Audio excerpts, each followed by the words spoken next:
All right, how's everybody doing? Thanks for hopping on tonight. Greatly appreciate it. Always good to be back. Took last week off.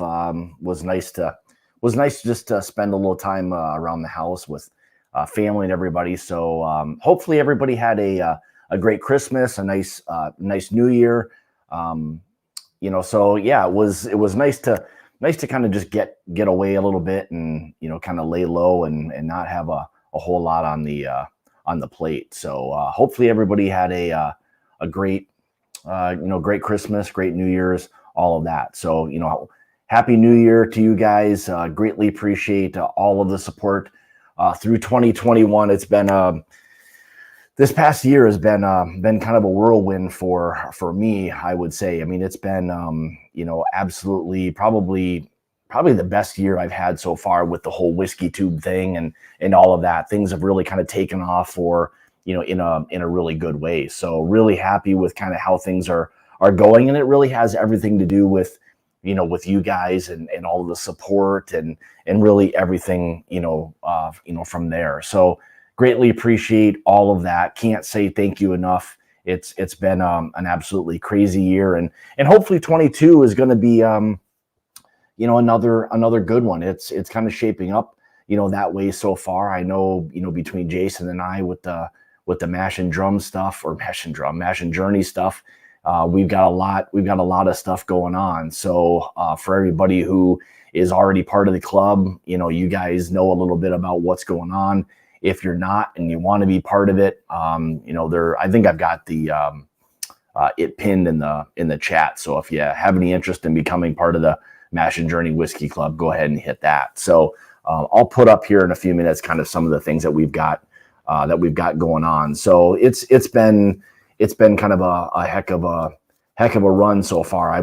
Growth wise, 2021 was clearly for me the biggest year I've had. So, and I think that has a lot to do with just the whiskey tube community and really everything going on, and starting this club with Jason and really all of that. So it's been an absolute whirlwind, a lot of work, a lot of picks, a lot of everything, a lot of trying to put out some different content. We'll kind of get into some things that are going to kind of shake out in 2022. So that'll be good. Let me throw up one thing here.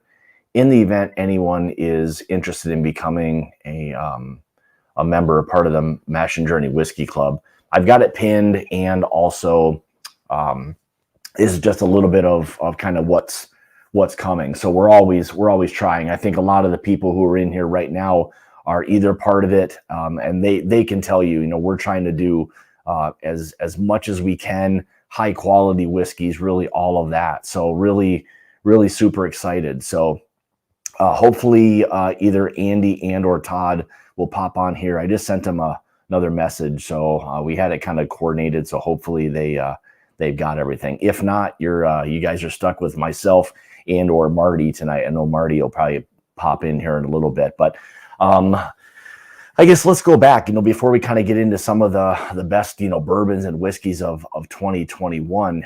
21 was, again, another kind of extension of, whole COVID-19 thing. I mean, it's been kind of a whole shit show since, late part of 2019. We all know that. And, 2020 was a clear extension of that. 21 wasn't a whole lot better, but I think hopefully things are starting to get a little bit better in, so hopefully with all of that stuff kind of, hopefully getting a little bit behind us, coming into 22, we'll hopefully be able to do, some more meetups, whether it's Kentucky or, somewhere else.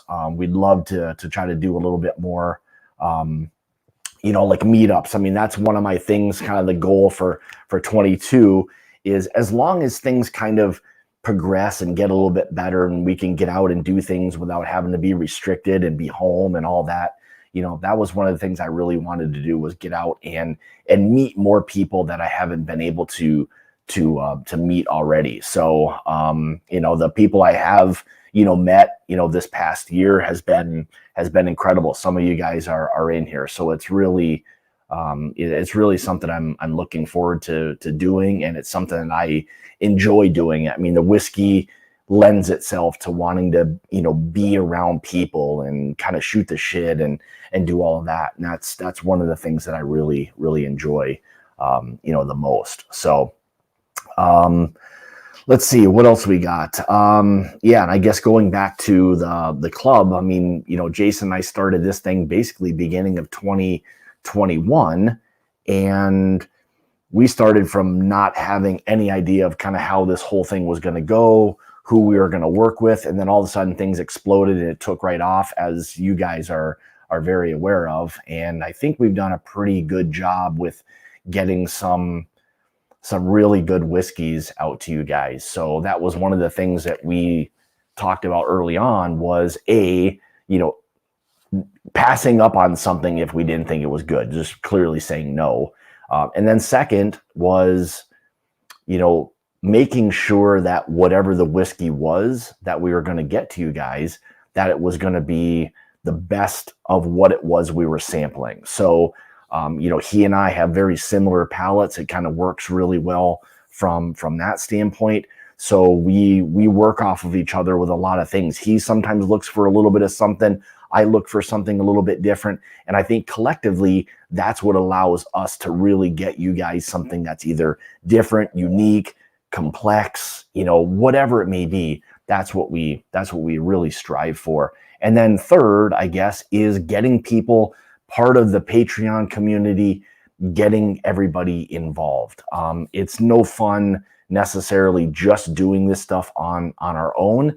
I mean, as fun as it would be, it's more fun when we have the opportunity to bring people that are already supporting us and bring them along on these barrel picks, or virtual, whatever it may be, and getting people involved, getting their perspective, all of that. So I know some people that are in here right now have been on them with us, or may go on them. So we're really trying to get, everybody we possibly can on picks, or, virtual, in person, whatever it may be, however it works out.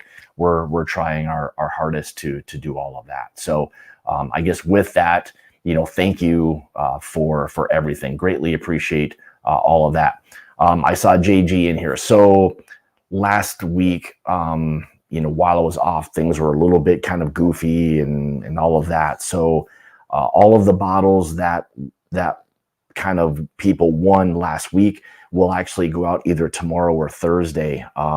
JG's stuff went out and USPS lost that one. And there was another one I had sent last week, and I don't know what in the world happened with the USPS, but anyway, some of that stuff got a little bit goofed up. But anyway, all of that stuff is gonna be out and to you guys. So I appreciate the patience on all of that.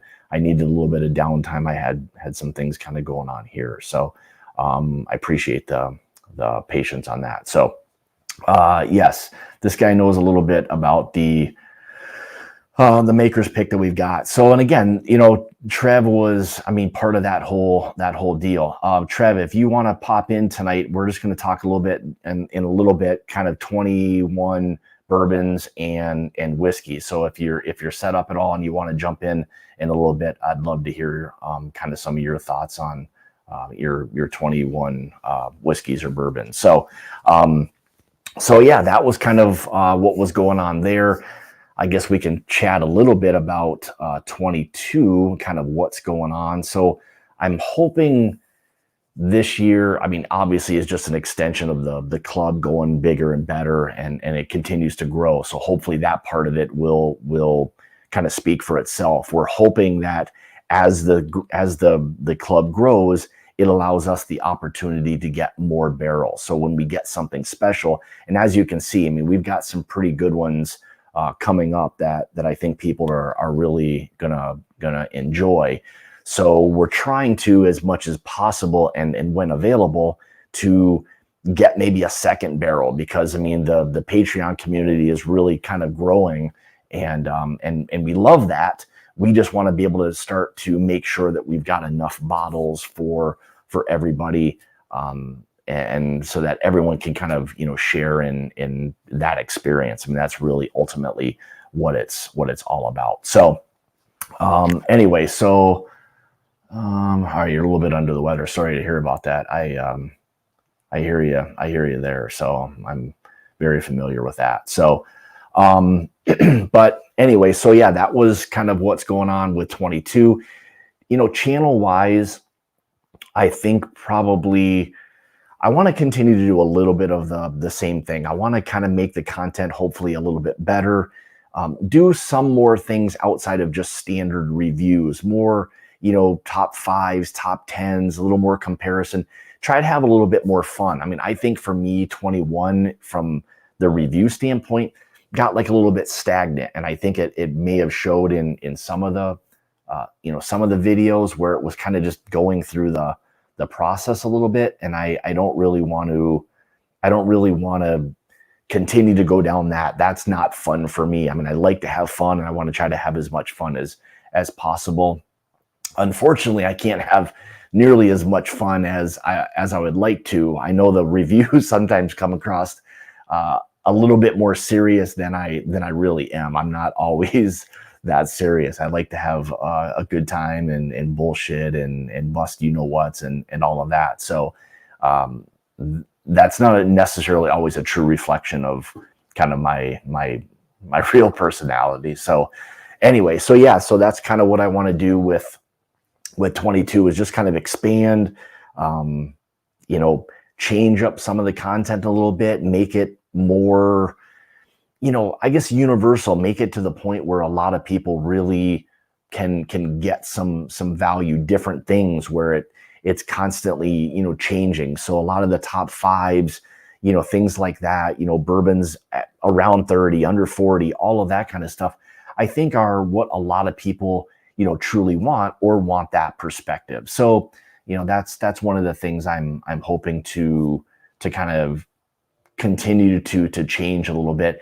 And again, just have fun. I mean, this, at the end of the day, we get to drink whiskey, do live streams, talk with you guys, all of that. I mean, this is what it's all about. There's no point in this being that serious. So anyway, so that was my little rant from there. So, okay, so let's see here. So I guess leave in the chat. I'd be interested. I mean, I've put out my top bourbons. I separated them this year. So I did my top bourbons, and then I did the top whiskey video. So I've got both of those out now. And I think probably a lot or most of you guys have probably seen those videos already. But, it always comes with a little bit of pushback. You're not going to please everybody, which is always the unfortunate part. There's always a few, kind of bad eggs in the bunch where you've got, people who respond with some of the craziest things where I can't find that, or it doesn't cost that, or, your whole list is full of allocated stuff when it's not. So you expect to get some of those things, and it's kind of funny from that standpoint. But it's just part of the deal. So leave a comment below and let me know.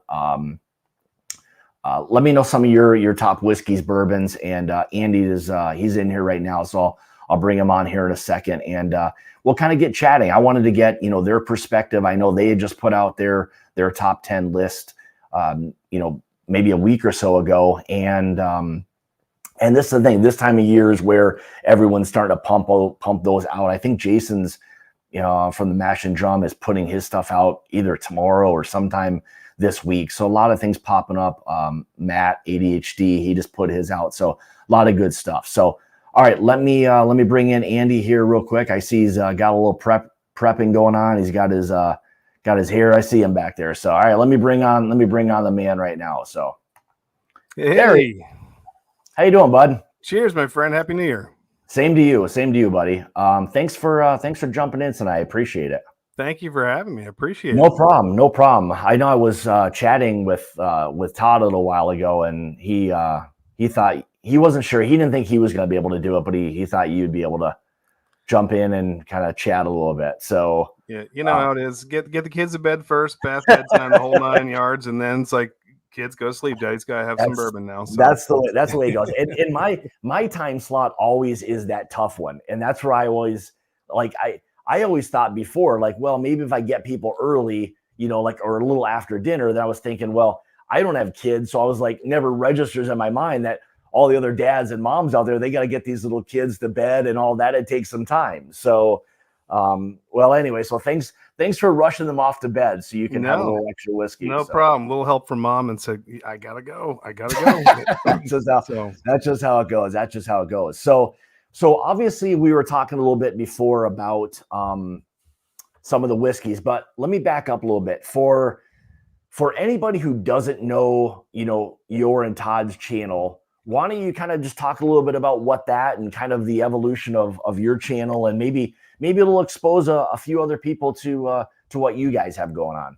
Sure. Thank you. Sure. Well, it was funny because we started, Todd will correct me, but I think about 4 years ago.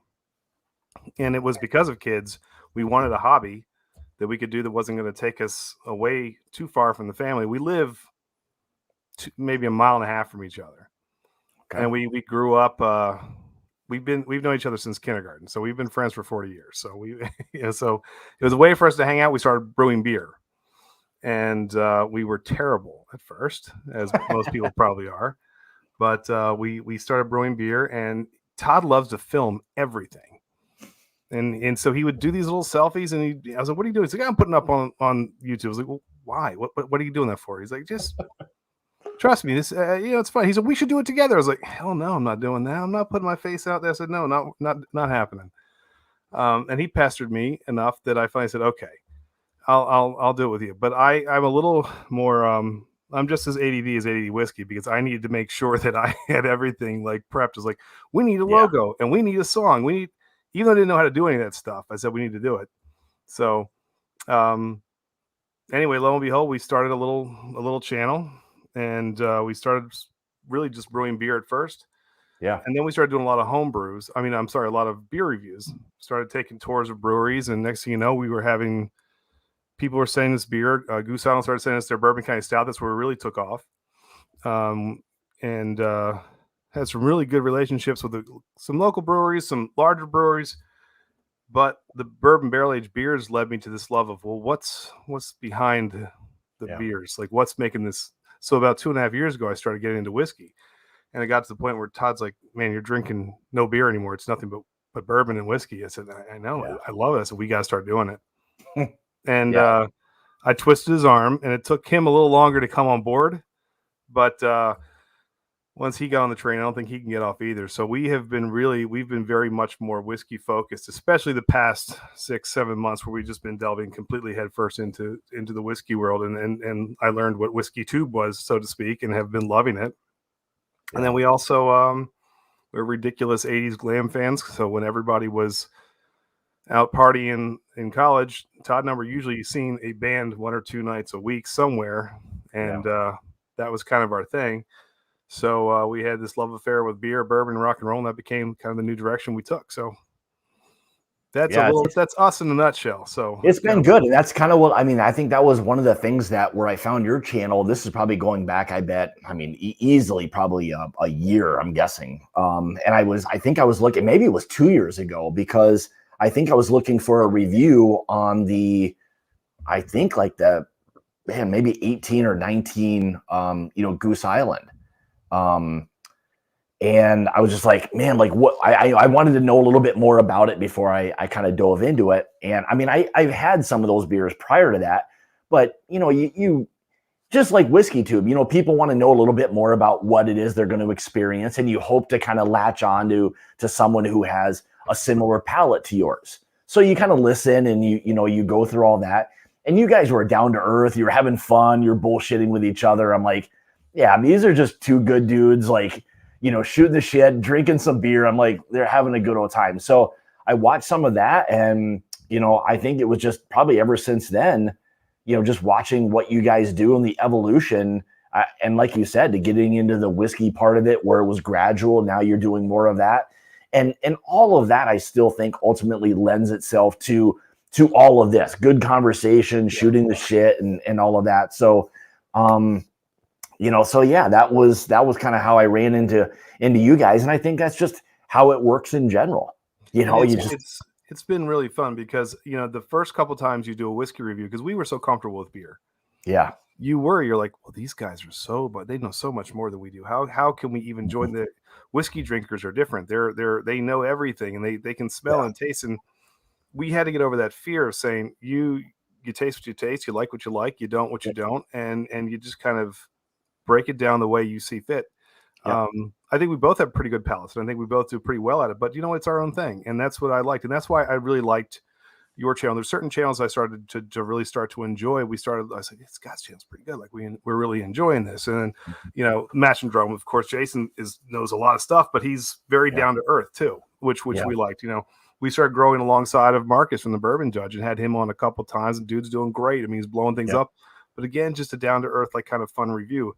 So we were never going to be we can spell grandpa's old, like Weather Wallet coming out of there. Like that wasn't, we weren't going to get that too much. But we were going to be as honest and as forthright as we could be. And I think that's all. I mean, that's all anybody can ever ask. Like people will call you out on things, whether you taste this or you don't. And at the end of the day, like I've said to anybody who does this, whether it's beer or whatever, it's all subjective. Yeah. Like we're not all going to taste the same exact things or knows the same thing. It's you just try to align yourself with someone where after you've tasted or knows something that you start to kind of fall into the same category of like, all right, I'm getting a lot of those kinds of things. And I think that's really all you can do. We're just guides, that's really all we do. We're just guides for like hoping that someone thinks we gave them good information, So anyway, or so there's gives them a chance to say, hey, it's one of those things where maybe it's not our cup of tea, but maybe you love it. Try it. Because you don't ever want it to be divisive, and I think that's the fun part about it. Well, and the thing with me, like I what I struggle with is with like the terms like bad or trash or whatever that may be, because again, it's so subjective, and we know whatever it is that someone is saying is either really bad or trashy or whatever. Somebody likes that. There's someone out there who likes it. Maybe it's not for that person or whatever. So to go to those extremes, I've always struggled with that. That's why I never got into the ratings because I never cared. And the reason I didn't was because like when you go to a store and you walk through the wine section, everything is like 96, 97, and 99. I'm like, I don't even know what this means. Like literally they're saying every whiskey that's on the shelf is like better than what I did in school. Like I relate that to like a 100 score or whatever. And it was just like, how can everything be that good? That was an issue too. I used to work a long time ago in an upscale wine store, and I learned a ton. I dove right into it. I loved it. Yeah. So I guess we could do beer, bourbon, wine, and rock and roll if we wanted to. But you get those people who like to buy their ads, and all of a sudden every single bottle in Wine Enthusiast is a 95, 96 point, and it's bourbon was like that too. We started to see like a lot of these lists were the same old stuff. It was the big boys, and it was one of the releases that you had to have or you couldn't find. So we always sprinkle in stuff that people can grab too. And, that's one of the things that we liked. Like, hey, you can get, we had Traverse City in there, and people are like, really? I'm like, yeah, it was fantastic. And we got Sagamore sitting right there. Yeah, it's great. It's really solid stuff. Like, don't be afraid to kind of branch out and try some things, and don't be swayed by every 95 point. That was a good, and that was a good point. And we'll get into kind of your list and stuff. So I've got another big fan of yours waiting in the back room right now. My man, Whiskey Nose, Marty himself. Boom, there he is. Yeah, this was going downhill quick. I'm glad you brought me on. Lord have mercy. We needed to sexy this place up a little bit. So so that really brought it down a whole new level. Happy New Year, guys. We are bringing sexy back right here. That's right, man. Yeah, Jesus. Sexy. Well, thanks for jumping in tonight. I figured I was glad when I reached out to Marty. He's like, oh man, he's like, Andy and Todd, these are my boys, So I'm like, all right, good. I'm glad it kind of worked out. I'm glad it worked out that way. And tonight was just going to be one of those kind of post New Year's. Everyone's done these lists. We see them, videos, all that good stuff. Whether you've done one or not, everyone's got an idea of probably a top 5. So I just wanted to kind of go through a few things, even with the people in the chat and everything tonight, and just kind of get your perspective. Like I'm always interested to talk to anybody else, what is it in your mind that makes something worthy of being a top 5, a top 10? What are you looking for, in that whiskey or whatever it is that you're reviewing? So whoever wants to take over and let me know your thoughts on how you guys kind of put together your list. Go for it. Go ahead, Andy. Hey, I'm not the sexiest man alive. That was you. I was going to defer. Yeah, well, but that's okay. No, honestly, for me, whiskey is very much like a good beer or a good wine or a good song. It has to speak to you when you first, everything. You gotta smell it, like immediately jumps at you. You're like, wow, I can't wait to dive in. And then as soon as you taste it, you to be really that good and stand out for the rest, there has to be some kind of just explosive notes that just resonate with you. And then from there, I like a nice long finish. I really do. I want that thing to kind of just sit there and just kind of dance on the tongue for a while and coat the mouth and just go down and draw you back in again. So, because it doesn't have to be, the highest proof in the world. A lot of people are like, everything's got to be barrel proof. It doesn't have to be like that. No. But it does have to speak to you. You kind of have to have this little mini intimate relationship with your with the whiskey. Yeah. Some you have to go back to, but the ones that take you right out of the gates as soon as you pop the top, those are usually the ones that end up, sticking with you for a long time. So yeah. And that's a good, that's a good kind of analogy. And that is a lot of times, like, early on in doing some of these reviews, you want to crack a bottle, pour it, taste it. And then like you try it a couple weeks later, you're like, well, shit, man, this whiskey tastes a little bit different than it did when I did the review. Now I think I may have done some injustice to the people watching this, where maybe you didn't give the full whatever, but like Andy said, I think taking your time with a whiskey, no matter what it is, even if it's 90 proof, 100 proof, whatever it may be, I think just taking your time and sipping on it over the course of an hour. Like for me personally, before I do anything, I've probably already drank like a glass or two just on my own, just to see how it is. And then maybe after about a couple weeks, I'll do the review of it. So I just want to know what that thing tastes like, fresh crack, and then maybe what it's going to be like a couple weeks later, if maybe longer on some occasions. But you guys know whiskey changes. People who say, for people who say that it doesn't, I don't know how anyone says it, because it's just like we talk to you guys and people in the chat. People are adamant about the fact that airtime will change a whiskey, and oxygen changes a lot of other things. Why wouldn't it do the same type of thing to whiskey? Yeah, it's just not as drastic. You leave a bottle of wine out for 2 days and you've killed it. And it's the same thing, with other spirits that are a little bit lower proof. Just because of the nature of the high proof, it's not going to change it as dramatically as you made it. But that does not mean that you're going to keep getting new flavors and new tastes every time you pour. I had it was so funny because I gave a poor review, and you got to be careful, like you said, with the reviews, to the Jefferson's Cognac rye finish, or I'm sorry, rye with cognac finish. Didn't like it at first. I went back to it like 5 months later and woke up with a headache because I enjoyed it so bloody much. It was just really, really good. So good. You never know. Things can change on you. Yeah, and it can be the opposite. Yeah, where things at times just either don't get better, or the whiskey is just doesn't work for you. Simple as that. So well, that's what the barrel seagrass did for me. When we first got it back in the summer, I was like, this is okay. But when we got a damn third down into that bottle, it just flat out opened up, and I was like, oh my God. So I didn't even think about that bottle, but I wish I would have. That is a silly bottle of whiskey. I'm not gonna lie to you. I first had like a sample of it. I did it in a blind. I think I was down in Kentucky with Jason at the time. We were kind of doing a kind of a quick little blind there in the hotel lobby at the time, and I tasted. I'm like, holy shit! I'm like, I couldn't even figure out like what this was. I was like, I had never had anything that had that kind of profile on it, and it was just very odd. I was struggling mightily, and it caught me off guard. And like Marty said, man, like I got one bottle of that shortly after, plowed through that like really fast, and then just picked up another one right before Christmas, and kind of got into that one a little bit too. But yeah, that was. I told Todd, I said, this seagrass is something that I think your toughest whiskey snobs will still enjoy, and your whiskey novices who are just dipping their toes into it are going to love it too, because it has something for everybody.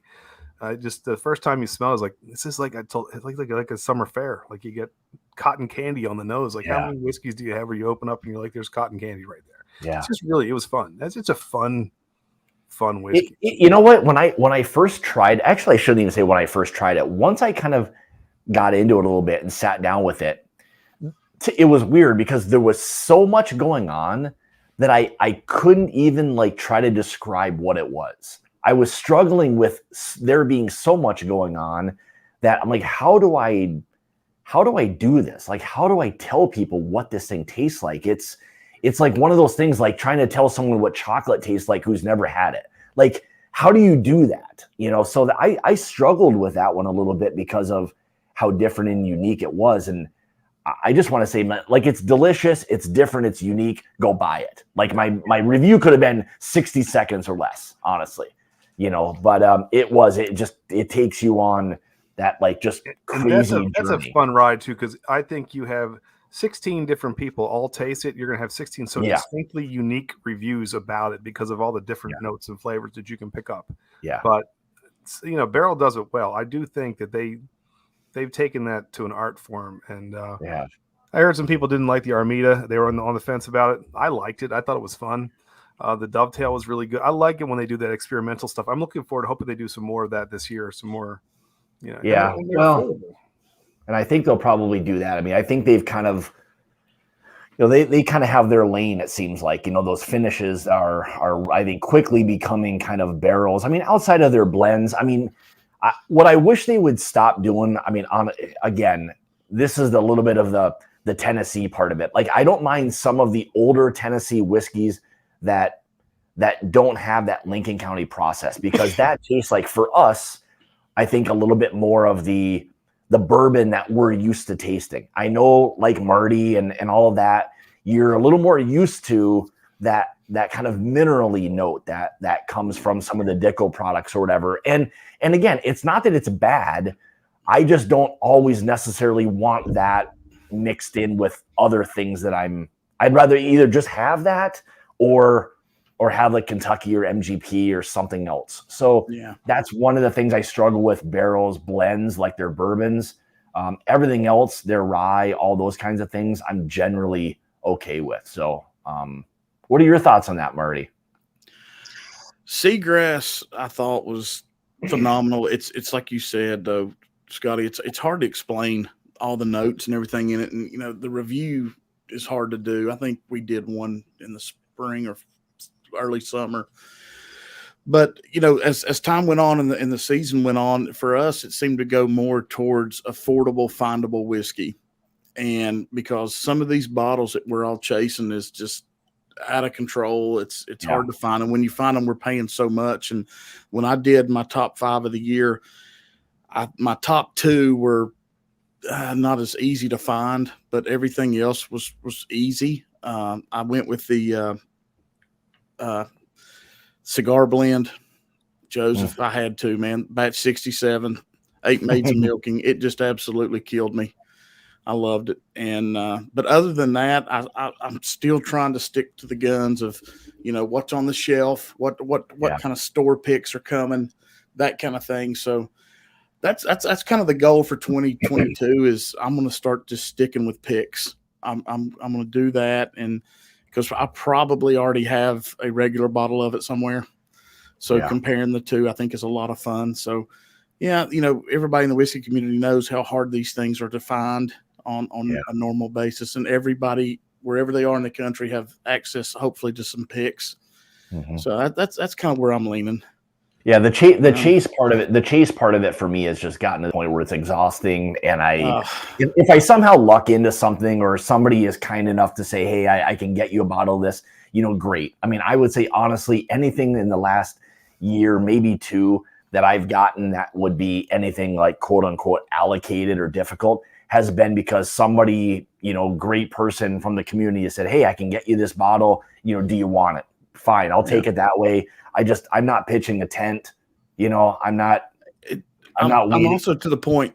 I'm to the point too, to where anytime I go into a store and I think they may have something and I have to ask, Yeah. I feel like I owe them something. Like, oh please, oh please, oh please. And I'm the customer. I mean, that cycle is flipped on allocated stuff, and I'm over it. I'm tired of feeling like, oh God, please pick me. You know, I think people are going to start to feel like that too, Marty. I think it's going to get to the point where if everything is a unicorn, or you're just paying ridiculous amounts of money. I think I told you this, Marty, but you know, I was in Delaware. Delaware is a pretty good spot for hunting. It's tax free. It's not bad. Mm-hmm. So I go up there sometimes for work trips. And I went to this one store and it had a Russell's 13 sitting in the no price tag on it. And I said, "Hey, how much for the 13?" Figuring I'd have to overpay a little bit for it. The lady says, $1,000. This is a true story. She said $1,000. I said, "Come on, you gotta be kidding me." Yeah. She goes, $1,000. I said, even people who want to flip it can't flip it. I said, $1,000. I said, why would you charge $1,000 for that? It's not worth $1,000. Not even close. And she looks me straight in the eye, like without even cracking a smile, and goes, because somebody will pay it. Yep. Said, yeah, I guess you're right. But we have to stop doing that. I think that's part of the problem. Because somebody who just has FU money can throw it away like that. Yeah, sure. Why the hell not? That sucks, you know? My guess would be that bottle still sits there for an awful long time at $1,000. I'm sure it does. You know, but yeah, like you said, there will be somebody who comes along who's got more money than time and says, "Oh my God, a Russell's 13. I've heard a lot about it. I got a lot of money." You know, maybe $1,000 is like $100 to him. Who knows? I don't know. Or the guy that doesn't know anything about whiskey and is like, "I just want something to put on my shelf. That's $1,000. Sure, I'll take it." And they could care less. So and outside of ABC states too, I think me and Andy's talked about this, is these store owners are taking the stuff home. I mean, they're getting 3 or 4 bottles, and that's all they're getting. Hell, I'm taking it home. I might sell it later in 5 years. So that, you know, why wouldn't they? Why wouldn't they? Like, I mean, that's their opportunity. Absolutely. They don't have to hunt anything. They're getting their allocation. It's a couple bottles. Like, let's say it's 2 or 3 bottles that these guys get. Those 2 or 3 bottles, I don't give a shit if they sell them for $1,000, $1,500. That's not going to make or break necessarily those stores. If you're that tight where $3,000 in whiskey bottles makes like your year, dude, you're in trouble as a business. Let me tell you that. You know, so I can see it. I think now, because people have even said so, that those highly allocated bottles may never even see like not necessarily the floor, but they may not even get to the people who are like the best customer, you know, like it's just never going to get to anyone anymore, you know? Because I think there was something that came out with like Buffalo Trace about Buffalo Trace taking care of all of their people with bottles. So whatever those allocated, you know, bottles were that are going to the people that they're taking care of, that's coming out of the total pool.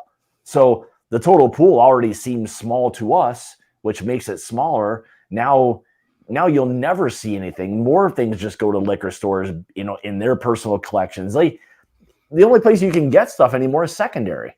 And I think they're trying to crack down on that pretty hard now too. So, you know, I don't know. We'll see. But no, and it's funny. King made a point. He says part of the problem is you guys reviewing this crap, and it's a double-edged sword. You know, but the thing with that is, like, I mean, that's with anything. Like, it could be sneakers, guitars. It doesn't matter. Like, if you go on YouTube, there's somebody doing a review of a product. You know, so I get that, but at the end of the day, I think if we're not telling someone about Russell's 13 that everyone else doesn't already know. So like maybe is there a whiskey that isn't overly talked about a lot that, you know, you do a review of and all of a sudden people are like, "Oh yeah, I didn't really know much about that." That's very far and few between. There's not that many of them. You know what I mean? Well, it's not like there's honest people out there too. So the problem is for the stores that actually sell it for the price it's worth, and you take it home and you're like, "Yeah, I just picked this up for $75," but you see it on the secondary for $500. If you review it, you have no idea of the nonsense going on out there. If you've got somebody who's honest, who's close by, but they're far and few between. That's part of the issue.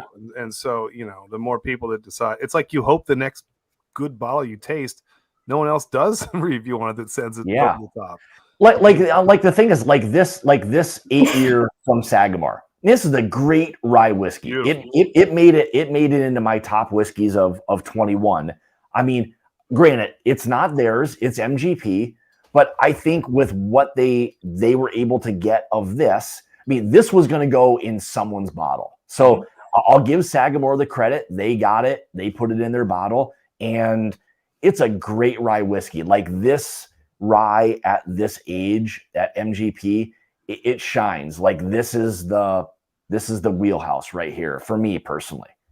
And again, I think there's a lot of people where, I had one guy say, he's like, dude, you'll never find that.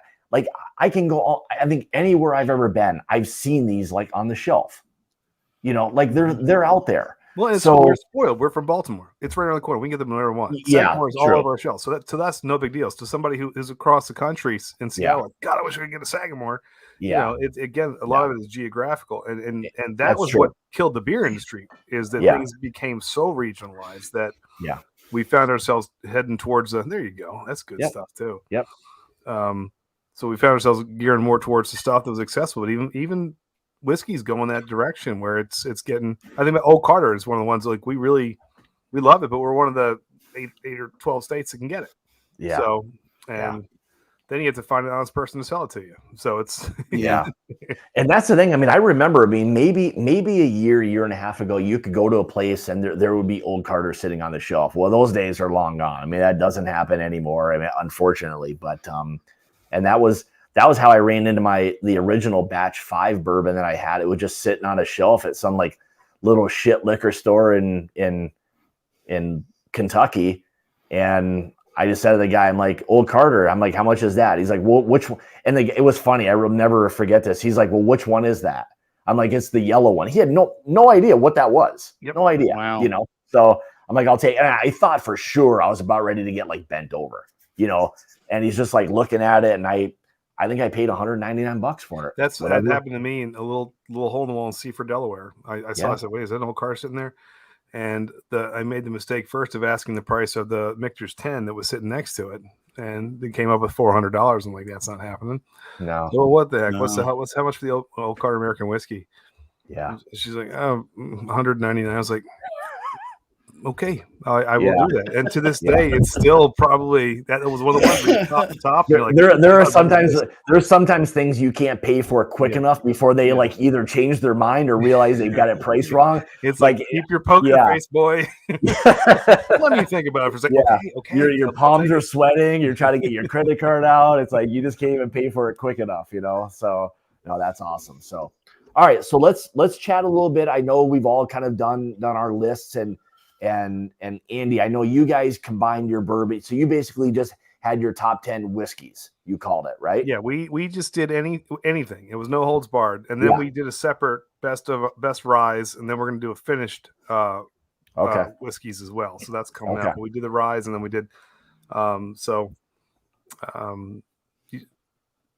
me see. I'm trying to remember what we did. I'll give you the top 5. Yeah. It was funny. So this actually came in 5th and 4th. 5th was the Traverse City Barrel Strength Rye, and then this is the 4th was their signature series, the Barrel Proof Bourbon. Mm-hmm. I had Todd try them blind with a couple others.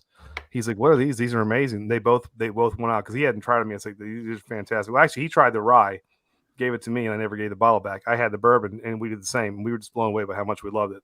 Mm-hmm. So those were 4 and 5. And again, something you can get. The signature series is tough to find, but the barrel proof rye is you just sitting on the shelf, and it's not high age saving, which is it's fun. Right. It's just a good whiskey. Right. Yep. We did have the Seagrass at number 3. We've talked at length about how good that is. The Woodford Reserve Batch 1 from 2021, the 128 proof. I know there was a mixed feelings with a lot of people on that.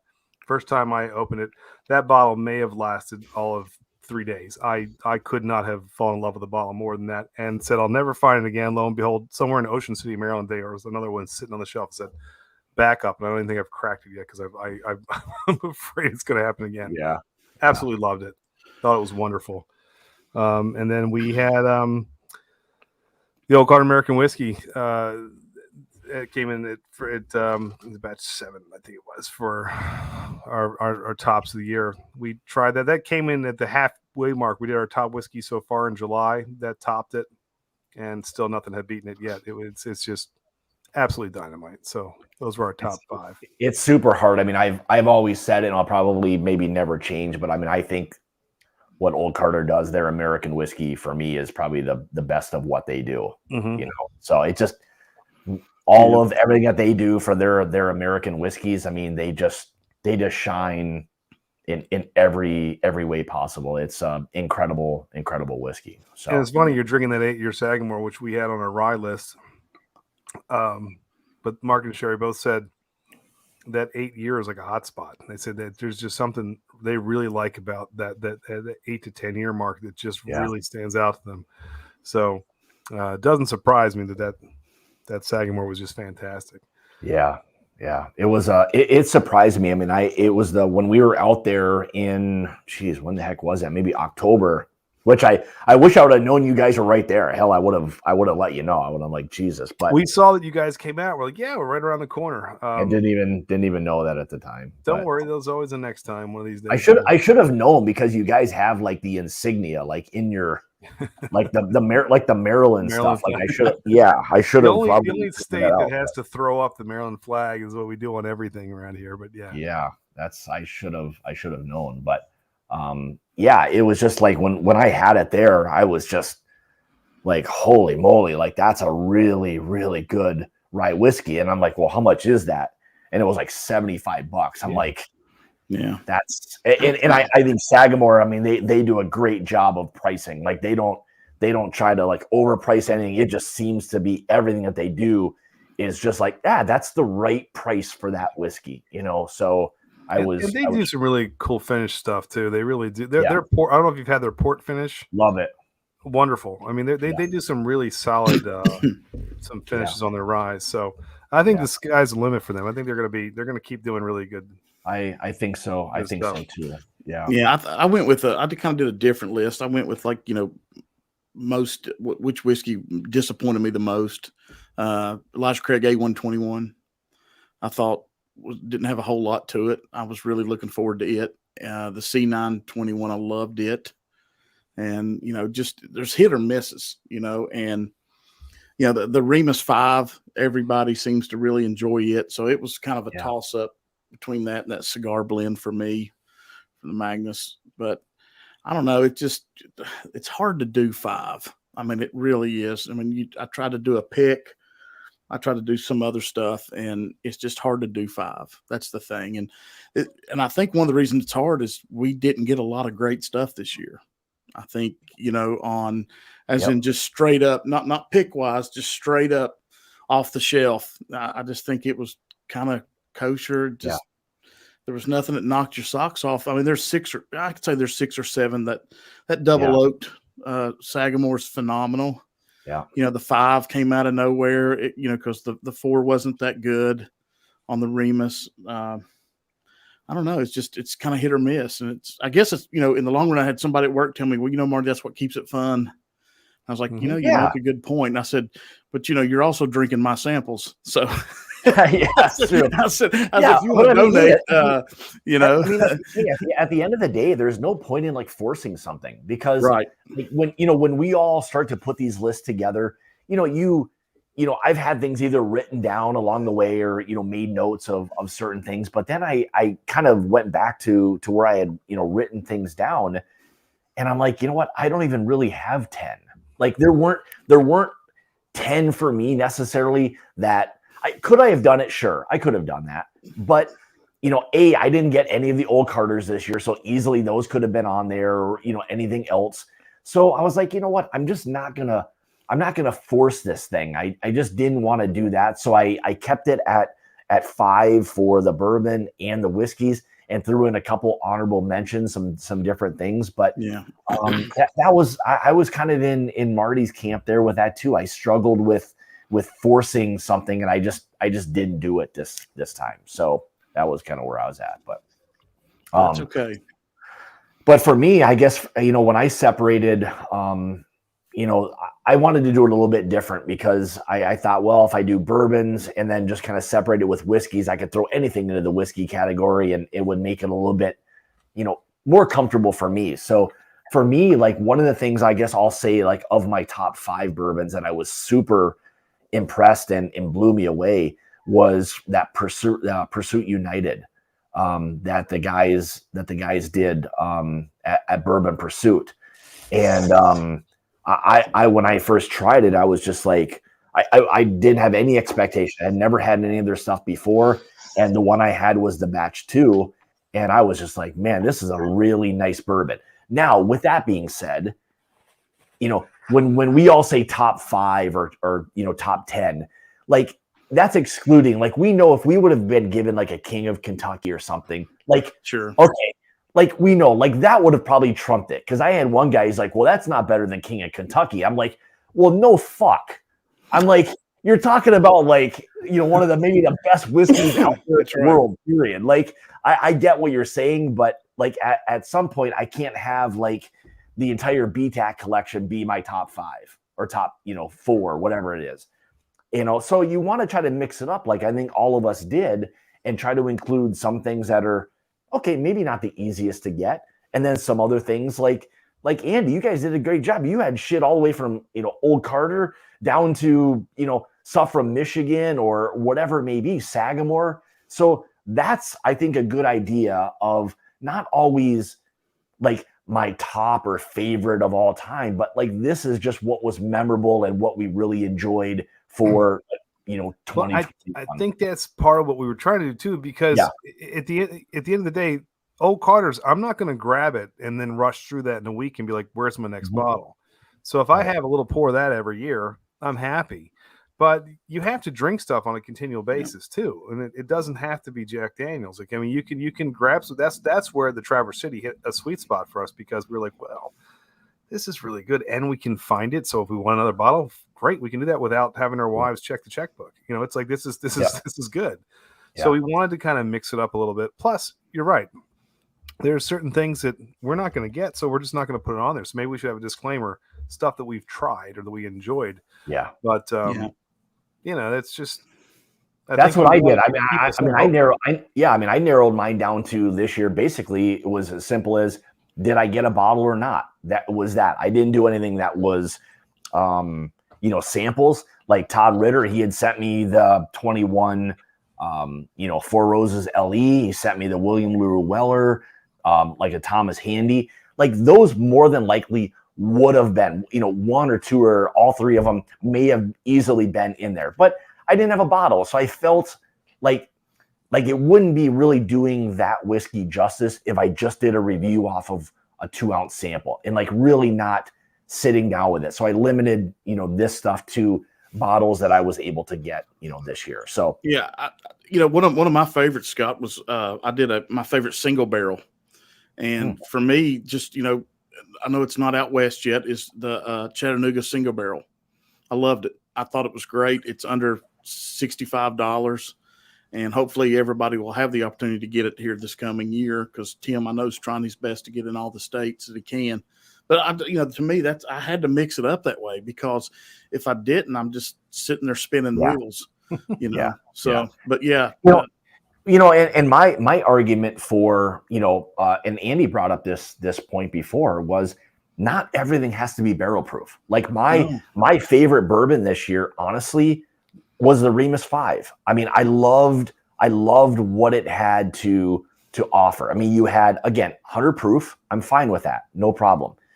The thing that I think made that a special whiskey was the fact that, those were 13 to 16-year-old, blends that are barrels that were proof down. So I think maybe some water may have done that justice. We don't know what those barrels would have tasted like 13, 16 years.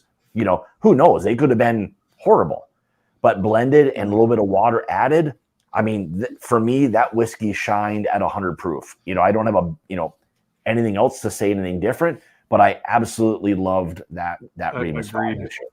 I actually, it's so funny. Sometimes you just don't know what you're in the mood for. And sometimes you look at bottles like you're in a store, you deal with your own collection. Like, what am I going to drink today? You're like, oh my gosh. First of all, the wife's already mad enough with how many bottles you have back there. You're almost looking for something where there's a little bit left so you can finish it. But Yeah. I ended up last night. I just grabbed the Driftless Glen Rye, just poured 96 proof, and just poured a little. It's like, let me give this another kind of, another taste. It's like, well, this is really tasty. Like, and sometimes I like it. Sometimes I don't want to be punched in the gut every time I have a whiskey either. Like, I don't have to have an Old Forester barrel proof and be like, oh, that's what I need right now. You're kind of you don't need that every day, So it's thank you, Nicholas. Appreciate that. But yeah, it's I think that's a good point. Like, sometimes it's you drink what you drink, and when you like it, that's. I can't agree more, because there's so many people that just clamor all the time about like wanting super high proof this and that, and man, I would say the vast majority of the time, like when I'm done with work or later in the evening, man, I don't want something that's 135 proof. Like, I just don't. Like, I just need some nice bourbon flavors and just coat the palate a little bit. Like, I don't need to be punched in the what. Like, there's times for that, and there's and we all know what those times are with if you're good friends or whatever it may be, and you're trying different things, great. But yeah, I mean, if it's Tuesday night or Wednesday night at 9 o'clock or something, I don't need 135 proof bourbon. So you still have to function the next day. You do. You do. Put the kids to bed. That's very true. So why does Daddy fall asleep reading the story every night? Well, exactly. If you knew what was in his bottle that was a little bit opposite of yours, then you would know why he's no longer able to tell you that story. So, but for me, like everyone, we've been talking about it tonight, like Seagrass won my top whiskey of 21. And I just loved the fact that it was just so different, unique, complex. It always left you like wanting more, because you wanted to know if there was a little bit more to that whiskey, which I absolutely love when it does that. Yeah. Every time you go back to it, you're going to find something new. Yeah. That whiskey was just so good. It just gets better and better. Sometimes you drink to find out how it's going to change, and sometimes you drink because it's going to be consistent and you don't want it to change. And so again, it's just like kind of what you're in the mood for. Kenny says he's drinking the Old Elk wheat whiskey right now. I just cracked their Old Elk Sour Mash Reserve 2 the other night and absolutely loved it. I bought it this summer and never gave it an open, and it was really good. Some of those Old Elks are really good. Nice. Again, I think it's a slightly like, I don't want to necessarily say undervalued, but maybe underappreciated brand. I think it's just one that doesn't seem to have gained like a ton of traction quite yet. But again, we know how that goes. Like, that can be one of those things where the next thing they put out something, everyone wants it. Now there's no more Old Elk left. Welcome to Henry McKenna 10. It's like they were just so good. It's just, and all of a sudden that things change. I'm okay with it. Those smoke wagon. Well, they do a hell of a good job marketing though too. Yeah. I mean, when you have good bourbon and it comes from Vegas, it's like, we can market this. But Old Elk is good. It's funny that high malt kind of gives it a distinct note on the nose too, and so you can almost kind of tell when you're diving into one of them, and either like it or you don't.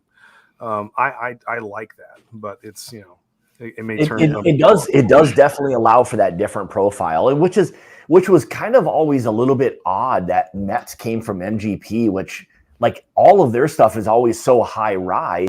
He goes over to Old Elk. Now he's got like the high, barley content, which he's completely like flipped the script, which is a little bit different. But I meant to say barley if that's what it didn't say. But I think people know what you're referencing. But yeah, it's crazy what he's done. It's fun. It's got that almost that medicinal kind of tinge on the nose, but I like it, and it softens things up a higher proof a little bit too, which is really nice. And his finished stuff that he's putting out now is really good. I've got the sherry cask behind me, and it's phenomenal. I mean, it's pricey; it's $94 a bottle, but it's really good. I mean, it's.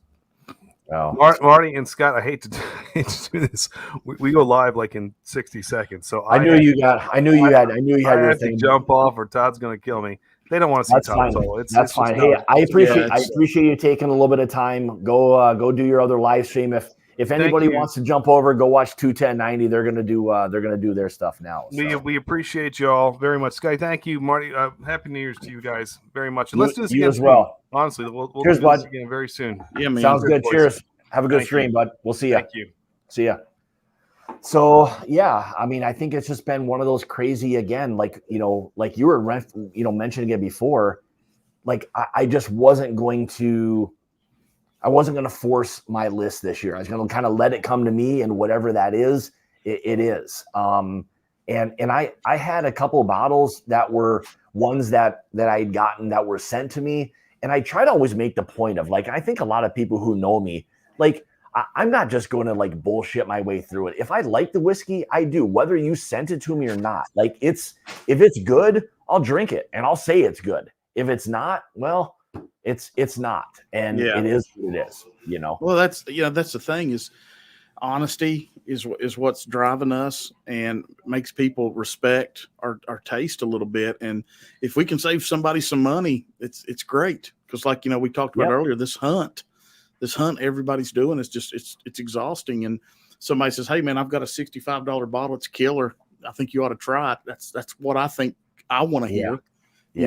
And stuff like that. So but well, and I think it's important. I mean, I think it's important to have lists that even though we say top 5 or whatever, best 5, that's subjective, because we know, like, if you gave us the best of everything we had this year, like, those probably are a lot of times going to be either very difficult or impossible, bottles to find. So you try to, mix it up a little bit and give people something that maybe they've had a shot at, that know it's a really good whiskey and is deserving to be on a list.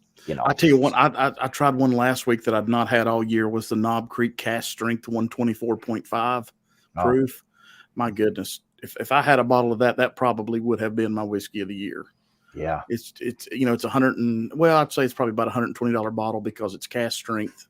It's 12 year. I think the 12 year is about an $80 bottle. But folks, if y'all can find that cask strength, jump on it, because it's phenomenal. I wish we could find it. Now, when you get into like all these price points and stuff, I mean, now it's like, you almost kind of think to yourself, like, geez, what isn't $100 anymore? Right. Like, if to us, we think it's something that's like something special or something worthy of paying the price, like, it's just $100 plus, it's just seems to be. Now, there's gems out there, don't get me wrong. There's a lot of great bourbons out there that are not $100, that I'd be fine drinking and never having to, buy $100 bottle again. I mean, I probably won't. I mean, I'm not kidding myself, but I mean, we know those are always there. There's always, everyone can go down to the store and find a Knob Creek 9-year, something like that, or whatever it may be. And that's a great bourbon. So, but hey, let me ask you this. So, I know we're kind of a little over an hour now, but as far as your channel and kind of some things for 2022, what are you kind of looking at doing? Anything different with the channel this year? Yeah, I'm gonna do a little more Scotch, a little more Irish whiskey. Okay. I want to go down that road, because I found, in the last probably 3 or 4 months, how much I enjoy it.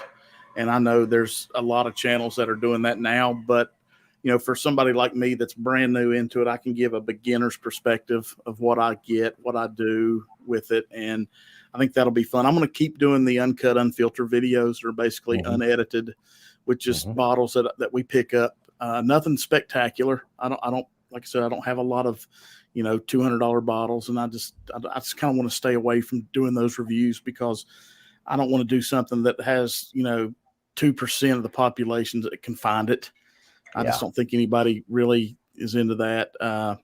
There's other channels that can do that for us. So, but yeah, I'm going to keep doing that. And I'm going to try to just keep the Scotch and Irish whiskey kind of mixed in. So, but like I said, man, I'm going to keep what the plan is on the bourbon whiskey side, man, is the picks.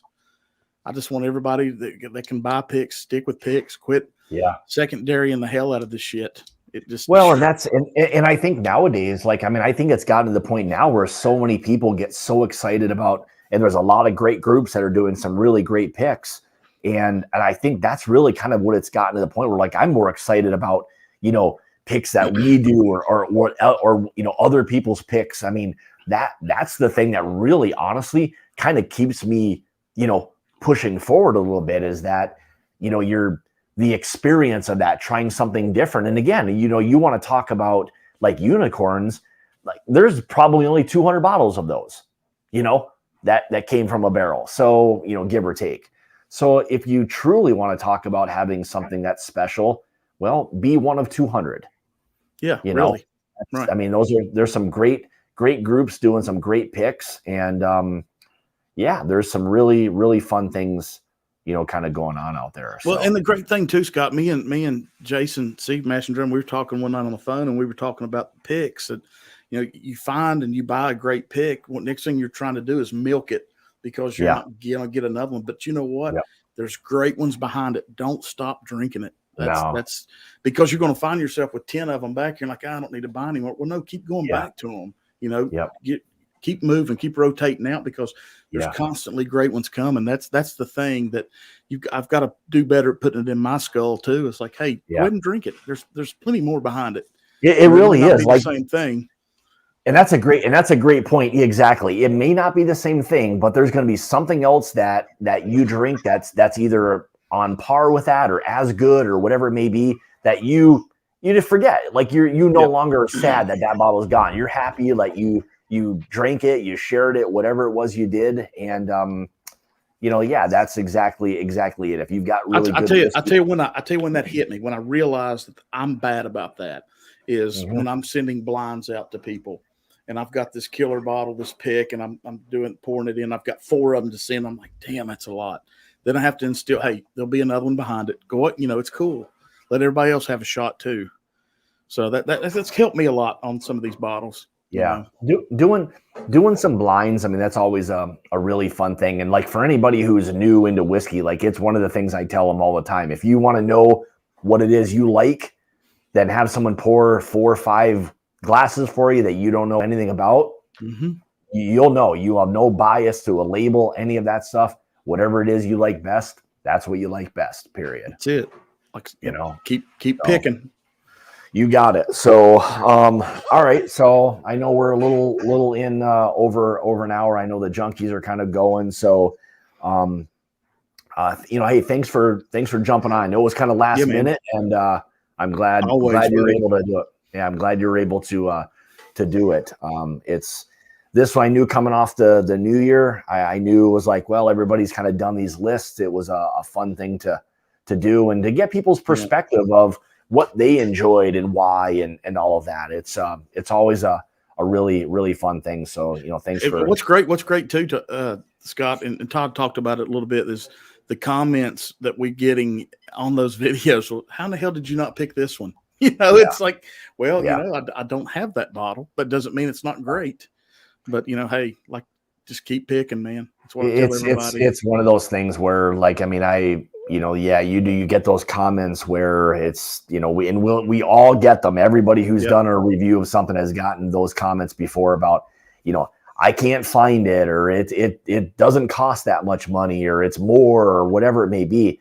And I get it. I'm just like, you know, you just kind of rack your mind. It's like how do people send these things? Like, we get it. Like, was there no thought that went into the fact that, you know, you live in like either one state of the country? Like, we're talking about a video that could potentially go around the world. Do you think we just did the one video for, like, you know, I'm not going to pick on someone, but some dude in the middle of Montana? Like, I mean, that's just not, you know, like, I get it. Like, it may not be available for you. And when we do these reviews, we're talking again subjectively. Like, if you can find it, you know, hey, great. You know, that's what it's all about. If you can't, well, I'm sorry. I don't control the allocation to your state, you know, but it is what it is. So, all right. So we'll wrap her up. Hey, Marty, thanks for jumping on.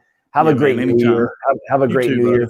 Thanks for the sexiest man alive Christmas card. That made my day when I popped. T-shirts are coming. So I can't wait. Count me in for one of those. Count me in for one of those. So, yeah, guys, cheers. And guys, stay tuned, man. The journey, man. It's getting better, and you've got Scott and Jason getting ready to do these picks for 2022, man. And I know a pretty good list of what they are, so it's special. We're trying. I mean, that's one of the things, you know, and I said it early on, I think maybe before you jumped on, it was just with everything going on from the beginning of 21 to now. I mean, basically a year later, how many things have changed and for the good. I mean, we went from having no idea to like being able to how to get a barrel to all of a sudden being like almost inundated with people wanting to get you to do a pick, like, you know, of their barrels. So, I mean, it's a good problem to have, but you know, the one thing like that we refuse to do is we're just not going to put the old, you know, M&J stamp on the bottle. If it's not a good whiskey, it's just not gonna happen. We'll walk. And I've told this story before, but we almost did it with the Elijah Craig barrel proof. And that's amazing. That's just that last barrel that we tasted was at the time the best one we had. We weren't sure if it was even good coming off the other stuff that we had, and we had to kind of pump the brakes, but it turned out to be a very good bourbon. So, but buddy, anyway, thanks for having me on, guys. Glad you like and subscribe and join the mash and everybody. Chitfire, my brain's shot, man. It's a bourbon journey. So. Mash and drum. Just get on there, join Patreon so you can get these picks, guys. Yeah, it'll be a good one. Well, thanks for joining tonight. Everybody else, thanks for being in the chat. Yeah, if you want to be part of the Mash and Journey Whiskey Club, you know, check out the Patreon. That will get you part of it. If you have any questions, you can always send me an email. And here's the one final thing. I'll say this. Yes, sir. Thank you.